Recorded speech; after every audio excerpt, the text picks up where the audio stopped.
Another one. Feeling a bit discouraged about being a QA. I'm feeling discouraged about my job. And this person wants to share some context first. So, I have been working as a tester and a QA engineer for about 5 years now.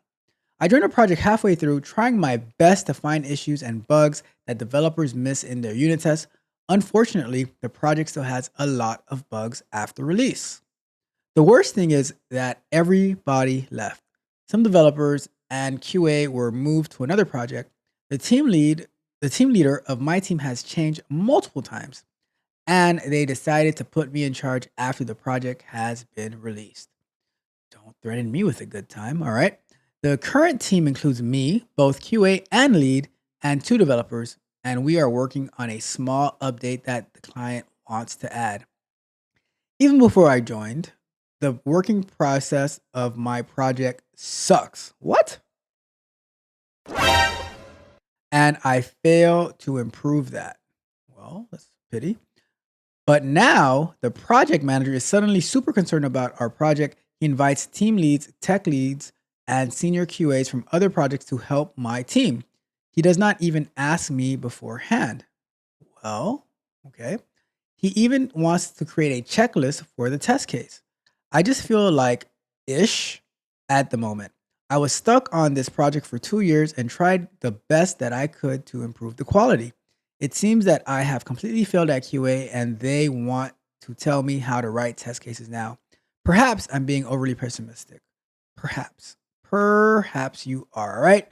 So let's find out what's going on and what can we do about this tragic scenario. So the way you didn't start my clock. Okay. The way that I see this is, what are your goals? What is it that you're trying to accomplish? Is it about your feelings? Aww. Or is it about the success of the project? Yes, you may have been dealt a bad hand, but the project manager wants to give help. And I would say one of the things I always say to QA testers, engineers, whatever the case may be, is stop trying your best to find issues and bugs, but start contributing to the prevention of issues and bugs. Start being proactive. Start encouraging your developers to be more QA minded. There's a term in QA called shifting left, where we are more proactive to be part of the development process, where we're helping the developers think through the different testing scenarios, potential tests, unit tests, to give them the insight of what we as QA engineers are looking for, what we're looking to validate, so that once the code is released, there's a less likelihood of finding huge bugs. And the benefit of that is we get to market faster. It costs the company a lot less money when we can be more cleaner in our development processes. Okay, people have left. I've worked even in my coaching group. People leave and stuff like that, and I just have to pick it up. And someone leaves, someone else comes in, and we just have to keep rolling. So at companies, people are going to leave because people. And I always advocate, you have to do what's in your best interest. So if someone is frustrated with the project or they have a better opportunity and they leave, well, who's going to step up? Who is going to step up? And it could be you. You could be the team leader as well. So how do we work better with developers? And it's a small update. Well, I would say start giving in the mindset to these developers as, whenever you touch the code, how can we make it a little bit better? We accomplish what we want to do, but how can we give some love to the code to make it better as well? If we can make the code better, maybe we can add a unit test here or there, so that every time you make a change, you add a unit test to it to test that change. You start thinking of the different testing scenarios as early as possible. You contribute to the story refinements. You suggest, like, if you're not working in agile, you say, hey, maybe we should try doing agile. Maybe if you want things to get better and you don't have a scrum master, maybe you get scrum master certified and increase your value. Yes, increase your value. The things that people are not doing, why not you? Are you afraid of burnout? Or are you afraid of success? It's my perspective. So now the project manager is concerned about the project, as they should be. They should have been like, it's suddenly they're concerned, but they should have been concerned from the very beginning. Better late than never to be concerned. That's what I say.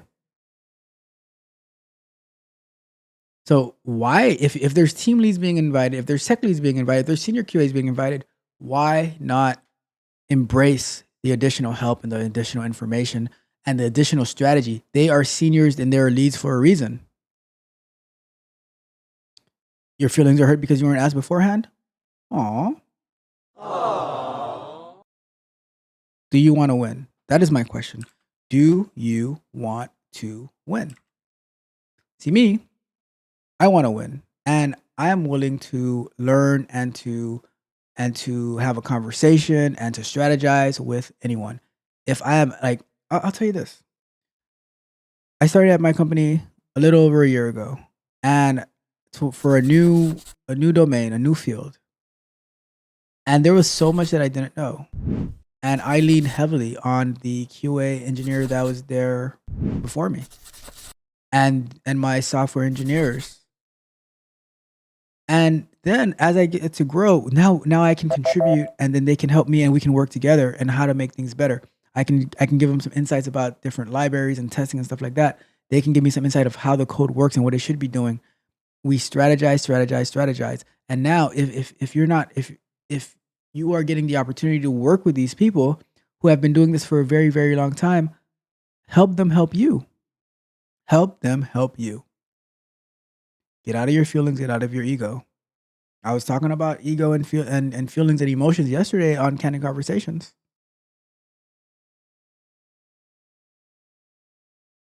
You want to have a pity party. I feel like, well, get out of your feelings. Get out of your feelings. Reinforcement has come, right? You were miserable for the past, like, however long you're on this project, and now they say, okay, you know what? Let's take this project seriously. Let's send in reinforcements. And you're like, oh no, I feel bad because they send reinforcements. Well, I want to win. And you say that it seems like you've completely failed at QA. No, you're failing now because you're letting your feelings get the best of you instead of utilizing all of the resources that's been made available to you. So take it for what it's worth. But I think if you have a shifted mindset and you see the good that can come out of this, then you can be super successful and you can reach heights that you would have never even imagined with your pessimistic mindset.